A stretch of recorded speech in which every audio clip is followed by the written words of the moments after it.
আঞ্চলিক ভাষায় কি কয়, জাইরোর বাচ্চা। এটা হলে ভালো হয় না? ওটা জারোর সন্তান, হারামজাদা, আংশিক হারাম আর ডাইরেক্ট হারামজাদা। সিনার আলামত হলো আলেম উলামার সাথে বেয়াদবি করবে, মসজিদ মাদ্রাসার সাথে বেয়াদবি করবে, আল্লাহর কোরআনের প্রতিষ্ঠানের সাথে বেয়াদবি করবে, কোরআনী কানুন বাস্তবায়ন হইতে বাধা দেবে, কোরআনের সংবিধান পছন্দ করবে না, কোরআন তিলাওয়াত করেওয়ালাকে দেখতে পারবে না, মাদ্রাসা সহ্য করতে পারবে না, আল্লাহওয়ালা টুপিওয়ালা দাড়িওয়ালাকে সহ্য করতে পারবে না। তাই সে যত বড় ডাক্তার হোক, ইঞ্জিনিয়ার হোক, সে এমপি হোক, মন্ত্রী হোক, আমরা অন্তর থেকে বুঝে ফেলবো তুমি জাইরুর বাচ্চা, তুমি হারামজাদা, তোমার জন্মের মধ্যে দোষ আছে। হয় তুমি ডাইরেক্ট ফার্স্ট ক্লাস হারামজাদা, নয় সেকেন্ড ক্লাস হারামজাদা। কাজে ওটা হারামজাদা, জারোর সন্তান, যার জন্মের মধ্যে এমন দোষ থাকে, যার জন্মের মধ্যে এরকম দোষ থাকে। শুধু এই ওলীদ ইবনে মুগীরা না, এখন থেকে কিয়ামত পর্যন্ত বলে দিলাম, যার জন্মের মধ্যে কোনো না কোনো দোষ আছে, সে কোরআন শুনতে চায় না, কোরআন ভালোবাসতে পারে না, কোরআনের সংবিধান তার পছন্দ হয় না, কোরআনের আইনের সাথে সে বিরোধিতা করে। আর এটা কিয়ামত পর্যন্ত চলতে থাকবে। আপনি হয়তো কেউকে সরাসরি বলতে পারবেন না, আপনি হয়তো বলতে পারবেন না, মিয়া তুমি জারোর সন্তান, হারামজাদা, কিন্তু যারে দেখবেন যে কোরআনী সংবিধান পছন্দ করে না, আমরা শরিয়া আইন মানার পক্ষে না, আমরা শরিয়া আইন মানার পক্ষে না, এ কথা বলনেওয়ালা মানুষ বাংলাদেশে আছে না? আমরা ইসলামের এই কানুনে দেশে বাস্তবায়ন করতে দিতে রাজি না। এত মাদ্রাসা আমাকে দেখতে মনে চায় না, ব্যাঙ্গের সাথের মতো বুট করে মাদ্রাসা একটা ওঠে, হুজুররা সব টুপিচোর, দেশটা সব হুজুর রাখালো, এই মৌলবীরা ইসলাম শেষ করলো, এই সমস্ত ফাও কথা, বাজে কথা কওয়া মুসলমান বাংলাদেশে আছে না নাই? যদিও তারে কতি বললাম না তুমি জারির বাচ্চা, তবে কোরআনে বলে দিয়েছে তোমার জন্মের মধ্যে কোনো না কোনো দোষ আছে। আর এই দোষ দুই প্রকার। দোষ কয় প্রকার? জন্মের ভিতরে দোষ দুই প্রকার, একটা হলো ডাইরেক্ট হারামজাদা আর একটা হলো ইনডাইরেক্ট হারামজাদা। একটু কয়ে যাই নাকি কোন? একটা হলো ডাইরেক্ট হারামজাদা আর একটা হলো ইনডাইরেক্ট হারামজাদা। ডাইরেক্ট হারামজাদা মানে অরিজিনালি তার যারে বাপ বলে পরিচয় দিচ্ছে, অর্থাৎ তার মার অরিজিনাল বিবাহ সূত্রে স্বামী, যে সেই বাপের সেই স্বামীর ঔরসজাত সন্তান না, অন্যভাবে তার মা প্রেম প্রণয় করে হারাম সন্তান পেটে গর্ভধারণ করছে, এটা হলো এক নম্বর হারামজাদা। হারামজাদা roll number 1, golden A plus. আর সেকেন্ডটা বলবো? বললি না বললি বা বুঝবেন কি রে? সেটা হলো আল্লাহু আকবার, স্ত্রীকে বিভিন্ন সময়, নিজের স্ত্রীও সবসময় ব্যবহার করা যায় না, নিষেধাজ্ঞার সময় আছে না নাই? নিসাউকুম হারসুল লাকুম, আল্লাহ বলেছেন স্ত্রীরা তোমাদের জমি। হার্স মানে জমি, হার্স মানে কি? স্ত্রীরা তোমাদের জমি। ফাতু হারসাকুম আন্না শিতুম, তোমার জমিতে তুমি যে কোনো সময়, এনি টাইম, এভরিডে, দিন নাই রাত নাই, সকাল নাই বিকেল নাই, যে কোনোভাবে তুমি তোমার জমিতে আসতে পারো। যেমন আপনার এক দাগ জমি আছে, মাঠে এক দাগ জমি আছে, আপনার নিজস্ব দলিল করা রেকর্ড সূত্রের জমি, এর মধ্যে কোনো সন্দেহ নাই। লাগাইছেন ওর মধ্যে ইরিদান, লাগাইলে লাগাইতে পারেন ইরিদান। আপনি ইরিদান কাটে আখের চাষ করবেন, তাও পারেন। আখ কাটে ফেলাই দিয়ে টমেটো লাগাবেন, তাও পারেন। এ বাদ দিয়ে সিমির চাষ করবেন, তাও পারেন। এ বাদ দিয়ে আবার মালটার গাছ লাগাবেন, তাও পারেন। তা বাদ দিয়ে আবার ড্রাগন লাগাবেন। আপনার জমি আপনি ইচ্ছে মতো ব্যবহার করতে পারবেন। পারবেন কি পারবেন না? যে কোনো ফসল করতে। আবার রাত 2টার সময় জমিতে যাবেন, তাও পারেন। সব ভোরবেলা ফজর পড়িয়ে যাবেন, তাও পারেন। উপর দিয়ে হেলিকপ্টার নিয়ে এসে নামবেন, তাও পারেন। তল দিয়ে ইন্দির মতো খুঁজে যাইয়ে উঠবেন, তাও পারেন। দক্ষিণ দিক দিয়ে, উত্তর দিক দিয়ে, পূর্ব দিক দিয়ে, পশ্চিম দিক দিয়ে, যে কোনো দিক আপনার জমিতে আপনি যাইতে পারবেন। অনুমতি আছে না নাই? আল্লাহ পাক বলেন তোমার জমিকে যেমন তুমি ব্যবহার করতে পারো, দিন নাই রাত নাই, সকাল নাই সন্ধ্যে নাই, দিকের কোনো বাধ্যবাধকতা নাই, কাজ তেমনই তোমার স্ত্রীরাও তোমাদের কাছে, পুরুষদের কাছে তোমাদের জমি, তোমাদের খ্যাত। স্ত্রীকে তুমি এভাবে যে কোনো সময় ব্যবহার করতে পারো। তবে তোমার জমিতে লাগাইছো তুমি ইরিদান আপনার জমিতে লাগাইছেন, এই মাজার সমান ইরিদান পাকিয়ে গেছে, একেবারে ঘন পাকা পাকিয়ে গেছে, 60 মণ বরাদ্দে। এখন আপনার জমিতে যে কোনো দিক দিয়ে যে কোনো সময় ঢুকতে পারেন, এই বলে পাকা ধানের মধ্যে দিয়ে কি নসিমন চালাতে পারবেন? এই পাকা ধানের মধ্যে নসিমন চালানো ঠিক হবে? আপনি চালাইলে চালাইতে পারেন, কিন্তু কোনো বুদ্ধিমান মানুষ ওই জায়গা থাকলে আপনারা বাধা না দিয়ে পারবে না। যদি বলে আমি আমার জমি আমি যা খুশি তাই করবো, তারপরে বলবে তুমি যা খুশি তা করো, এই পাকা ধানের মধ্যে আমি তোমার নসিমন চালাতে দিচ্ছি না, এ আমার চোখেই কুলাচ্ছে না, এটা সম্পূর্ণ তুমি পাগল হয়ে গেছো। বলবে কি বলবে না? তুমি পাগল না হলে পাকা ধানের ভিতরে নসিমন চালাও। তো জমি আপনার যে কোনো সময় জমিতে যাইতে পারেন, তাই বলে পাকা ধানের ভিতরে আপনি নসিমন চালাতে পারেন না।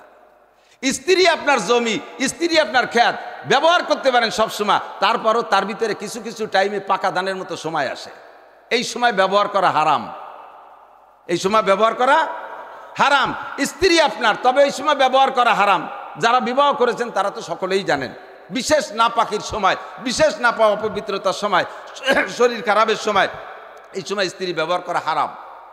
যদি কোনো ব্যক্তি এই নাপাক অবস্থায় স্ত্রীকে ব্যবহার করে বসে আর সে অবস্থায় গর্ভধারণ করে, যদিও বাপের পরিচয়, সেই গর্ভে অনেক সময় সন্তান হয়, যদিও এটি হালাল সন্তান, কিন্তু নিষেধাজ্ঞার ভিতরে জন্ম দিয়েছে, এটা ডাইরেক্ট হারামজাদা না, এটা হলো ইনডাইরেক্ট হারামজাদা, এটা সেকেন্ড ক্লাসের হারাম। এ সন্তানও ভালো হয় না। ইমামে আবু হানিফা রহমত, খেয়াল যুবকরা খেয়াল করো, দুনিয়াটা বেয়াদবে ভরপুর হয়ে গেছে, কথা কর না কেন? ছোটবেলায় আমরা একটু কাছের কড়ি খেলতাম, একটু মাটিয়ে কড়ি বানায় খেলতাম, মনে আছে নাকি মুরব্বীরা? বাপসা সাকে দেখলি পারা পরনের প্যান্ট খুলিয়ে তুই স্যান্ডেল তো সেলই না, বাগান ছিঁড়ে 3 মাইল দৌড়তাম বয়তে। 2 দিন পর্যন্ত বাড়ি যেতে পারতাম না, আব্বা কড়ি খেলা দেখে ফেলাইছে। এখন বাপে আর ছেলে তো দুইজনে কড়ি খেলে।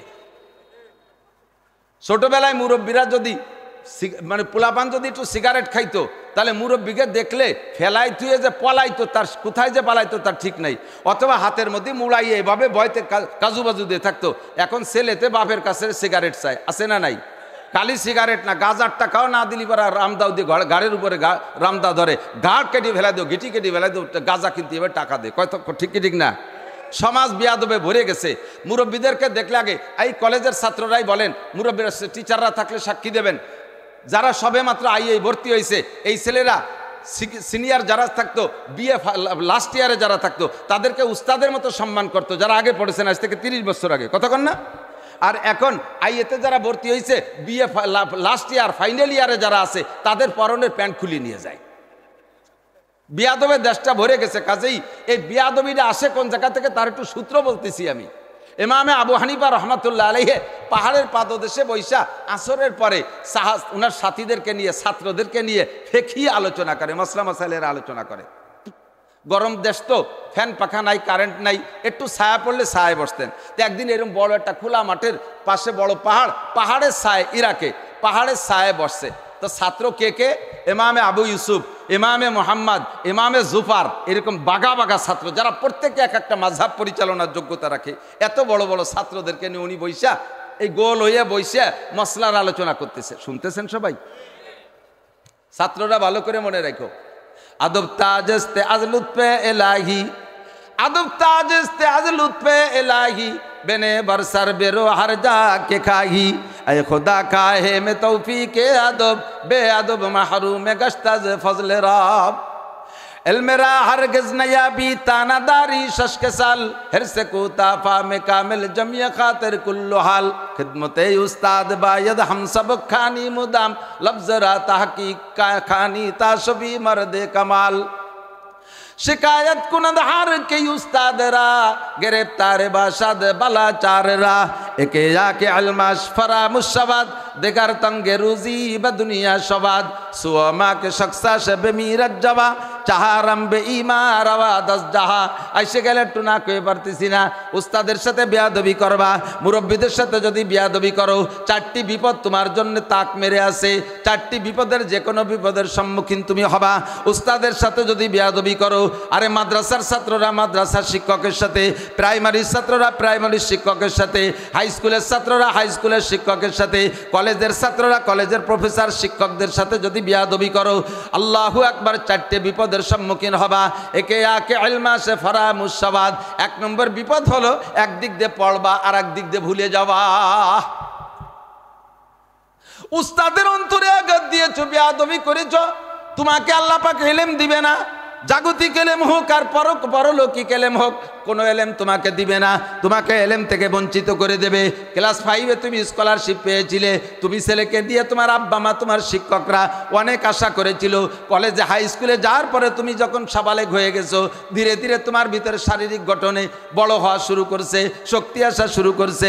হাই স্কুল পার করে যখন কলেজে চলে গেছো, এবার তোমার মেধা আর বডি দেইখা যুবকরা, তোমার ছাত্ররা তোমাকে নেতা বানাই ফেলাইছে। এবার নেতা হইয়া উস্তাদদেরকে তুমি মূল্যায়ন করো না, শিক্ষকদেরকে ভ্যালু দাও না, প্রিন্সিপাল স্যারের সাথে তর্ক করো। ভালো করে মনে রাখো, যত মেধাবী হও না কেন, তুমি লাস্টে যে ফেল করবা, তুমি সারা জীবনে যা পড়বা কিছু তোমার মনে রাখতে পারবা না। দেগার তাঙ্গে রুজি বা দুনিয়া সবাদ, যদি তাৎক্ষণিক বেরেন কমিয়ে নাও যায়, লেখাপড়া করে যদি পাশ করেও যেতে পারো, 2 নম্বর বিপদ আসবে। আরে তোমার চাইতে দুর্বলরা, তোমার চাইতে রেজাল্ট খারাপ, তারা ভালো ভালো চাকরি পেয়ে যায়, যে জায়গায় যাইবা সেই জায়গায় তুমি ফেল করবা, তোমার কোনো জায়গায় চাকরি হবে না, চাকরি থেকে তুমি বঞ্চিত হবা। রিটেনে ভালো পারছো, বাই বাই যে ফেল করে যাবা, রিটেনেও তুমি ফেল করবা, অন্য অন্য দুর্বলরা পাশ করবে, তুমি পাশ করতে পারবা না। তারপরও যদি পাশ যদি করেও তুমি চাকরি পাও, এরপরে তোমার রিজিকের তঙ্গি আসবে কিভাবে? সবাই বেতন পায়, তুমি পাবা না। এমন চাকরি বাবা, সে চাকরিতে বেতন দেয় না, আরো চায়। বেতন যদি পাও, মোটা মোটা বেতন পাও, তারপরও খাতি পারবা না। এমনভাবে আলাই বালাই বিপদ আপদ আসবে, মা অসুস্থ, বাপ অসুস্থ, ছেলে অসুস্থ, বউ অসুস্থ, মাসের পরে বেতন পাইয়ে ধমাধম করে ডাক্তার কবিরাজরে দেওয়া লাগে। ছেলেতে এক জায়গায় আকাম করে আইছে, মেয়েতে এক জায়গায় আকাম করে আসছে, সেই জায়গা থেকে মামলা আইছে, মাসের শেষে বেতন কয়টা পাইয়ে সব কোর্ট কাছারি, আদালত, ফৌজদারি, উকিল, মুক্তার, ডাক্তার, কবিরাজ, পুলিশ, দারোগা সবাইরে ভাগ করে দে। লাস্টে তুমি ভিক্ষার তলি হাতে করবা, খাইতে পারবা না। যদি এ জাতীয় বিপদ নাও আসে, মোটা টাকার মালিকও হয়ে যাও, লাস্টে তোমার আল্লাহ খাইতে দেবে না। ডাক্তারে ফতোয়া দিয়ে দেছে, মাছ খাবা না, গোশ খাবা না, ডিম খাবা না, কলা খাইলে অর্ধেক খাবা, মিষ্টির দোকানের সামনে দিয়ে হাঁটপানা, ডায়াবেটিস 28, সব কিছু বঞ্চিত। নরম বিছানায় শুতে পারবা না, খেজুরির বাটি বিছাই নিচে শুবা, বালিশ মাথার তলে দিবা না, কাঠের এখান পিড়িয়ে শীত করে মাথার তলে দিয়ে থাকো, তোর কিছু ব্যবহার করতে দেবো না। গুলায় হাত দিয়ে দেখো, কোনো না কোনো কালে উস্তাদের সাথে বেয়াদবি করছো, ওই জায়গা থেকে একটা তীর উস্তাদ মারিয়ে দিয়েছে, তাই কলিজায় লেগে গেছে। সুয়া মাকে শখসাজ বেমিরাজ যাওয়া, উস্তাদের বদদোয়ায় আল্লাহ হায়াত কমাইয়া দেয়। বলবেন যে হায়াত তো নির্ধারিত উপরের থেকে, তো উস্তাদের বদদোয়ায় কমবে কা? একটু না বুঝোই পারতেছি না, কষ্ট হচ্ছে নাকি? তকদির, হায়াত তো তকদির লেখে কে? এই তকদির 2 প্রকার, তকদিরে মুবরাম আর তকদিরে মুআল্লাক। একটু বোঝেন, মুবরাম মানে শিরোধার্য তকদির, যেটা আল্লাহ লিখেছে ওটা হাজারো করে তদবির আর কোনো দোয়া মুনাজাতে রদবদল হয় না, এরকম তকদিরে মুবরাম, শিরোধার্য। এরকম যে কার জন্য কি এটা আল্লাহ ভালো জানে, ওটা আবার আমি জানি না, এরকম তকদিরে মুবরাম। আর কিছু তকদির আছে আল্লাহ লিখে রাখে, তকদিরে মুআল্লাক। তোমার জন্য 60 বছরের হায়াত, এটা তকদিরে মুআল্লাক লিখে রাখলাম।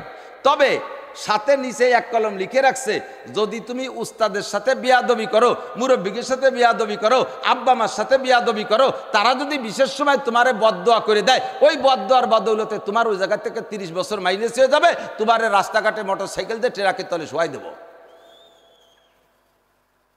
এভাবে তোমার হায়াত কমিয়ে যাবে। আবার যদি তোমার নামে লেখা আছে 60, খেয়াল করতেছেন তো, ওলামায়ে কেরাম বলতে সহজ হবে, আপনারা জানেন না তা না, আমি জাস্ট আবার একটু রিপ্লাই করতেছি। যদি লেখা আছে 60, তোমার 60 বছর হায়াত, এটা তকদিরে মুআল্লাক। সাথে নিচে লিখে রাখছে, যদি তুমি মুরব্বীদের থেকে দোয়া নিতে পারো, আব্বা আমার কাছ থেকে দোয়া নিতে পারো, উস্তাদদের কাছ থেকে দোয়া নিতে পারো, তাহলে উন্ডা তোমার জন্য দোয়া করবে, আর সেই দোয়ার ওসিলায় হায়াত বেড়েও যেতে পারে, বাড়াই দেওয়া যেতে পারে, সেই জায়গায় আরো 10 বছর বাড়াইয়া 60 জায়গায় 70 করা যেতে পারে, এরকম তকদিরে মুআল্লাক। রাস্তায় দিয়ে মোটরসাইকেল চালায় যাচ্ছ যুবক, মুরব্বীদেরকে দেখছো, ওয়াজ করবো একটা চলে আসতেছে, আর একটা কতি থাই যে দুজে ঠেয় নাকি, বাড়ি তো আর অপ্রয়োজনীয়তা বলতেছি না, জরুরত কিনা, কথাগুলো খেয়াল করেন। রাস্তায় মোটরসাইকেল চালায় যাচ্ছ, বুড়ো একজন মুরব্বী, তোমার শিক্ষকই একজন, ধরো প্রাইমারিতে পড়ছিলে, এখন তুমি এই কলেজে পড়ো, প্রাইমারিতে পড়ছিলে, সেই শিক্ষক এখন উনি যাইতেছে রাস্তা দিয়ে হেঁটে, তুমি বড় লোকের ছেলে, কলেজে বড় মোটরসাইকেল আছে, হাং ভং কত তার নাম হয়েছে না, এই মোটরসাইকেল, উস্তাদের কাছে যাইয়া তুমি কি করবা? আদব দেখাবা, স্লো করিয়ে ক্লাসে ভেতরে ব্রেক করে গিয়ার কমাই দিয়ে সাথে দাঁড়ায় যাওয়া, পাশে দাঁড়ায় একটা সালাম দেবা, দরকার হয় স্ট্যান্ড করে নেমে যাবা, নেমে একটা সালাম দেবা, আসসালামু আলাইকুম স্যার, কেমন আছেন? তুই তো চিনতেছি না, এত বড় কিনা? কয় স্যার আমি তো আব্দুর রহমান, ওই প্রাইমারিতে আপনার ছাত্র ছিলাম। আব্দুর রহমান, তোর বাপের নাম কি? আমার আব্বার নাম হতো আব্দুর রহিম। ও ও, তুই আব্দুর রহিমের ছেলে, তোর আব্বা ওইরকম ভদ্র ছিল, তোর দাদারও আমরা চিনতাম, রাস্তায় কি বিনয়ী, অত্যন্ত অমায়িক ছিলেন, তুই তো সেই বংশের ছেলে। বাবা কি তো তুমি দাঁড়ালি কে? তুমি তো মোটরসাইকেলে। না স্যার, আমি তো আপনার কাছে লেখাপড়া করেছি, আপনি পায়ে হেঁটে যাবেন স্যার, আমি মোটরসাইকেল চালাই যাবো। স্যার আপনি কি একটু বসবেন, আমি একটু আগায় দেবো স্যার। না না বাবা, আমি এই যে 10 কদম যাব। তাহলে স্যার যদি অনুমতি দিতে তাহলে আমি একটু দামুল হুদা যেতাম, আব্বুর জন্য ওষুধ আনতে যাবো। হ্যাঁ যাও যাও যাও। এই যে কথাটা বললে স্যার ওই জায়গা দাঁড়াইয়ে চোখের পানি ছাড়িয়ে দেয়া আল্লাহর কাছে অন্তর হাত তুলে দেয়, আল্লাহ আল্লাহ তুমি এর অনেক বড় করো, আল্লাহ এর অনেক বড় করো, বাংলাদেশের একটা যোগ্য অফিসার বানাই দিও, এর তুমি সচিব বানাই দিও, তাহলে তুমি দিন দুনিয়ার কল্যাণ ও কামিয়াবি দান করো। অন্তর থেকে দোয়া আসবে কি আসবে না? এই দোয়ায় আল্লাহ তোমার 10 বছর হায়াত বাড়াই দেবে। বুড়ো একজন বাজারেতে ব্যাগ নিয়ে যাইতেছে আর তুমি সেই জায়গা মাটির রাস্তা, আপনাদের দেখলে শুকনো সময় মাটির রাস্তা ধুলো ধুলো হয়ে যায় না, বালু বালু হয়ে যায়। এই বুড়ো হিন্দে ব্যাগ নিয়ে বাজারে ব্যাগ নিয়ে বাড়ি যাচ্ছে আর তুমি সেই জায়গায় মোটর সাইকেল চালায় যাইতেছো। বুড়োর কাছে যে পিক আপ এমন জোরে বাড়াই দিছো, ধুলোতে বুড়োর চোখ কান গুলাই গেছে। বুড়ো রাস্তার দেখতে পাচ্ছি না, গড়ুতি গড়ুতি খালের মধ্যে চলে গেছে। উপরে একটার সাথে বাইদিয়ে লুঙ্গিটা বাইদিয়ে রয়েছে, ল্যাংটা হয়ে গড়ুতি গড়ুতি খালের মধ্যে চলে গেছে। চোখ ডলতিছে, বুড়ো দেখতেছে না। বুড়ো কয়, আল্লাহ আমার কি মরার ডেট ফেল হয়ে গেছে, আমি কবে মরবো? আল্লাহ কয় কে কি হয়েছে? দেখো না, শয়তানকে জ্বালায় তোমার রাস্তা দিয়ে চলার কায়দা নাই। আল্লাহ তুমি আমার নেওয়া আমায় থাকতে মনে চাচ্ছে না। আল্লাহ কয় না না, তোমার এত তাড়াতাড়ি মারা যাবে না, তুমি তো তোমাদের বাড়ির মসজিদের মুয়াজ্জিন, আজান দাও। এখনো তোমার মহল্লায় ভালো মুয়াজ্জিন তৈরি নেই, আরো 15 বছর মুয়াজ্জিনি করতে হবে। তারপর একটা ছেলে মাদ্রাসায় গেছে, ও ভরি আসবে, এরবারে তোমার রিটায়ার্ড করানো হবে। এই 15 বছর তোমার হায়াত বাড়াই দিলাম। আল্লাহ থাকবো কি করে? শয়তানকে মোটর সাইকেলে জ্বালা টিকতে পারি না। আল্লাহ কয় ওইগুলো ফেলাই দিচ্ছি। বুড়ো চকমক ডলিয়ে ডালিয়ে সাফ সুতরা হয়ে লুঙ্গিটা ভরে একটু মোড়ে আগায় গেছে, যাই দেখে যে ওই জায়গায় লোকজন জড়সড়। কি ব্যাপার, এখানে কি হয়েছে? ভাই এই মাত্র একটা ছেলে, কি যে রাজপুত্র, পিছনে তার পাওয়ার ব্যাংক একটা ছিল। পাওয়ার ব্যাংক ছিলেন মাইয়েরটা পিছনে বসালি পর ওকে মোটর সাইকেলে পাওয়ার, এর নাম হলো পাওয়ার ব্যাংক। এই পাওয়ার ব্যাংকেরটা ছিল তাই সহ আইসে ট্রাকের সাথে বালি ট্রাকের সাথে ধাক্কা খাইয়ে ছেলেটার মাথা চলে গেছে খালের ভিতরে, রাস্তায় বডি পড়ে রয়েছে আর পাওয়ার ব্যাংক সিট হয়ে পড়ে রয়েছে, মোটর সাইকেল চলে গেছে ট্রাকের ভাষার তলে। এই মাত্র আসলো রাজপুত্রর মতো, পিছনে নায়িকার মতো একটা মহিলা। বুড়ো আইসে দেখে যে সেই রাজপুত্র। বুড়োকে, আল্লাহ তুমি এত তাড়াতাড়ি দোয়া কবুল করো তা তো জানতাম না। আদম তাজ ইস্তিয়াজ লুৎফে ইলাহি বেনে বরসার বেরো হার যা কে খাহি। আল্লাহু আকবার। এই জন্য আদবের খেয়াল রাখো। ইমামে আবু হানিফা মনে আছে? ইমামে আবু হানিফা রহমাতুল্লাহ আলাইহি পাহাড়ের পাদদেশে বসে ওনার ছাত্রদেরকে নিয়ে গোল হয়ে বসিয়া এই মাসলার আলোচনা করতেছে। তো এইরকম বড় মাঠ, এটা তো এখানে তো ফুটবলও খেলে না, এই মাঠে 22 জন ছেলে ফুটবল খেলতেছে। তো ফুটবল একটা উড়িয়ে যাইয়া ওনাদের ওই কোটের মধ্যে পড়ছে। কোটের মধ্যে পড়ে একবারে হুজুরির গায়ে, একবার ও হুজুরির গায়ে, এই ধাক্কা খাইয়ে খাইয়া লাস্টে যাইয়া বলটা মাঝখানে থামিয়ে রয়েছে। আর ওরা 22 জন দৌড়ে আইছে বল নিতে, কিন্তু আইসে দেয় যায় ইমামে আবু হানিফা, ওরে আল্লাহ, আবু ইউসুফ, ইমামে মোহাম্মদ, ইমামে জুবার বয়তে খোটের মধ্যে জাতি পারতেছে না বল আনতে, সব পাশতে গোল হয়ে দাঁড়ায় রয়েছে কাজু বাজু দিয়ে। হুজুররা বলটা ধরে দিলে দিতে পারে, ইমামে আবু হানিফা ইশারা করছে রাখ বল দিস নিয়ে, আজকে একটা ইন্টারভিউ হয়ে যাক, দেখি বল কে নেয়। একজন কাছে আইসে খানিক তাকায় থাইয়ে না, ও চলে গেছে। একে একে 21 জন, না হয় না, এই বড় হুজুরকে মধ্যে বল আনতে যাবো, হুজুরটা একটু ইচ্ছে তো দিলিও পারে, তাও দেয় না, কথাও কয় না। 21 জন ফেল। লাস্টে একজনকে বেলা ডুবে গেল, বল খেলবা কোন সময়? আর এইভাবে দাঁড়ায় থাকলে মহিলাকে মতো ছানা বাঁধতে চুপ করিয়া বল নিয়ে কয় যে ওর ভিতরে যাবো কিভাবে? দেখ কিভাবে যায়, লাভ দিয়ে যাইয়া ভিতরে থেকে বলটা নিয়ে চলে আসছে। ইমামে আবু হানিফা রহমতুল্লাহ আলাইহি বললেন, তোমরা একটু খবর নাও, দেখো এই ছেলেটার জন্মের মধ্যে কোনো না কোনো দোষ আছে, এই ছেলের জন্মের মধ্যে দোষ আছে, খবর নাও। মজলিস শেষ, চলে গেছে। কয়েকদিন পরে ইমামদের মধ্যে থেকে একজন এসে বলতেছে, হুজুর পাইছি, ওর জন্মের খবর পাইছি। ওই ছেলেটা মাতৃগর্ভে থাকা অবস্থায় ওর আব্বা আমার কাছে আসছিল মাসালা শুনতে, যে হুজুর এই নিষেধাজ্ঞার ভিতরে স্ত্রীর ব্যবহার করা তো জায়েজ নাই, তো জায়েজ তো নাই, তা তো হয়েই গেছে অ্যাক্সিডেন্ট, এখন তাতে গর্ভও ধারণ হয়ে গেছে, এই গর্ভ কি করব হুজুর, কন্ত এই বাচ্চাটার কি হুকুম? তা আমি সেই সময় বলে দিয়েছিলাম, বাচ্চাটা তোমার সাথে পরিচয় হালাল, কিন্তু নিষেধাজ্ঞার মধ্যে জন্ম হয়েছে, কাজে ওর ভিতরে হারামের কিছু গন্ধ থেকে যাবে, এর কারণে ছেলেটা বেয়াদব হওয়ার সম্ভাবনা থাকবে। হুজুর খবর পাইছি, এই যে সেই ছেলেটা, এর হলো আংশিক হারাম। এরকম আংশিক হারাম আর ডাইরেক্ট হারামজাদা চিনার আলামত হলো আলেম উলামার সাথে বেয়াদবি করবে, মসজিদ মাদ্রাসার সাথে বেয়াদবি করবে, আল্লাহর কোরআনের প্রতিষ্ঠানের সাথে বেয়াদবি করবে, কোরআনী কানুন বাস্তবায়ন হইতে বাধা দেবে, কোরআনের সংবিধান পছন্দ করবে না, কোরআন তিলাওয়াত করেওয়ালাকে দেখতে পারবে না, মাদ্রাসা সহ্য করতে পারবে না, আল্লাহওয়ালা টুপিওয়ালা দাড়িওয়ালাকে সহ্য করতে পারবে না। তাই সে যত বড় ডাক্তার হোক, ইঞ্জিনিয়ার হোক, সে এমপি হোক, মন্ত্রী হোক, সে সচিব হোক আর প্রধানমন্ত্রী হোক, তার সম্পর্কে আমরা গোপনে গোপনে ডাইরেক্ট ফতোয়া দিতে পারবো না, কারণ আমরা সংখ্যালঘু, তাদের হাতে পাওয়ার। বলতে গেলে আমাদের ইজ্জত বাঁচে না। আমরা অন্তর থেকে বুঝে ফেলবো তুমি জাইরুর বাচ্চা, তুমি হারামজাদা, তোমার জন্মের মধ্যে দোষ আছে। হয় তুমি ডাইরেক্ট ফার্স্ট ক্লাস হারামজাদা, নয় সেকেন্ড ক্লাস হারামজাদা।